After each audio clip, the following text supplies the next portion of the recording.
Welcome back. President Abdel Fattah al-Sisi announced on Tuesday the start of the first national conference for youth in the Red Sea resort of Sharm el-Sheikh, which he said will be held every year in November.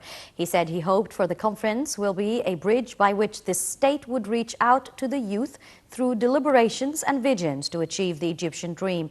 At the start of the conference, a number of youth presented a show of the planning and organization of the conference, highlighting the most important events to be hosted. They then showed a documentary titled Innovate and Go, focusing on the role of the youth in the development and mega projects in the Suez Canal and Sinai. A 3-day conference gathers over 3,000 youth and more than 300 experts and public figures.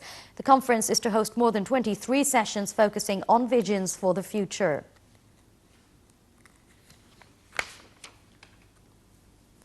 The first national youth conference kicked off in the Red Sea resort of Sharm el-Sheikh on Tuesday. One of the most important issues tackled during the conference is higher education. Nile TV's Linda Abdul Latif filed in this interview with Ashraf Al-Shihi, the Minister of Higher Education. On the sidelines of the National Youth Conference that is taking place over the course of 3 days right here at the resort city of Sharm el-Sheikh under the auspices and with the attendance of President Abdel Fattah al-Sisi, I'm being joined right now by Minister of Higher Education, Dr. Ashraf Al-Shihi. Your Excellency, thank you so much for joining us today, Nile TV. It's a pleasure. Thank you. Sir, there's a workshop on education and scientific research that will be taking place over the course of 3 days. Could you please update us more on the main topics to be tackled regarding that field? Yes, we will be discussing many issues. We'll start with discussing the blended learning and blended education and how can we get benefit of the new technology in our traditional face-to-face education. The use of this new technology is very important for us, and this is going to be one of the very important issues in our discussion today. We'll be discussing as well the technical education and our needs and the needs of the society for different sort of education. We will be concentrating on technical education and community colleges. I think that the third issue is the scientific research and how can we connect it to the needs of the industry sector. We have already done, we have a very clear strategy. We have already started, but we will be discussing the vision of our youth concerning these matters. And how do you see the importance of conducting such talks with the youth? It's very important. They are smart, and this group of youth is very highly qualified, and they have good vision. And I think I'll be very happy to hear more of them. And to what extent will their words be listened and their demands be heard as well? We need to know more of their demands and the way they think.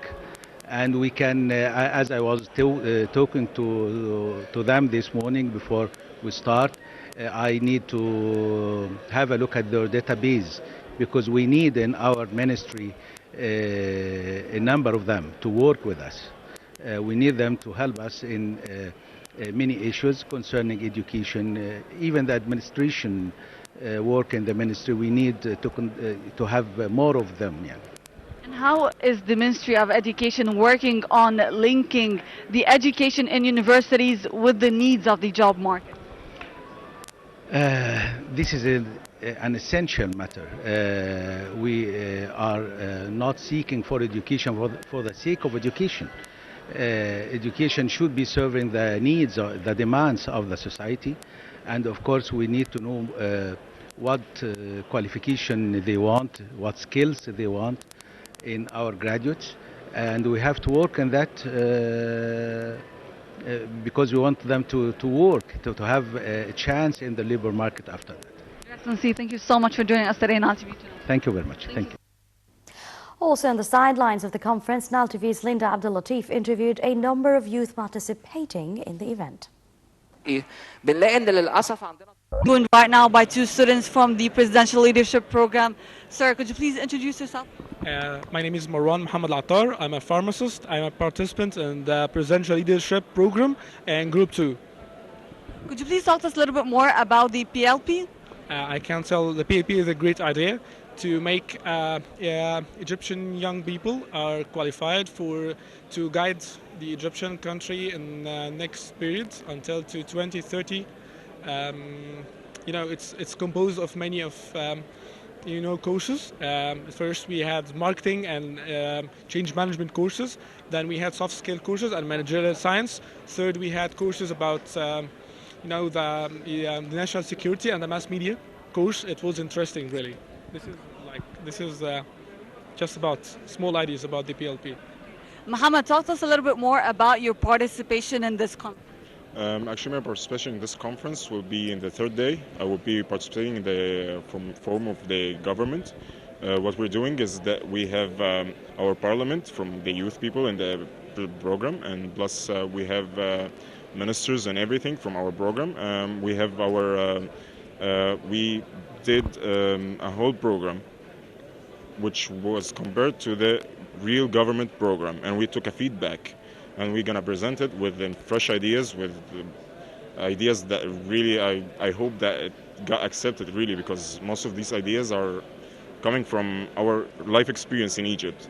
So we're looking forward, since we are Egyptians and we live the problems of the country, we got our solutions, and we hope that we got the chance finally to present it, really, which is amazing, really.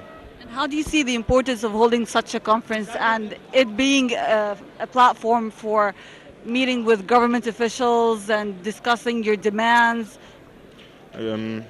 First of all, all of us, in the beginning of the program, we got the fear of facing the VIB, as you can say.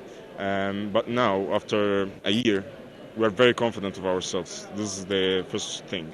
Secondly, we are proud of ourselves, really. When we were watching the movie there, we were very proud of ourselves. Also, we got the experience, we got the education. Actually, this conference is a real bridge between the government and the youth people. Every now and then you listen to people that says, where's the youth? Come and watch us. What about you? What are some of, or how will you be participating in this?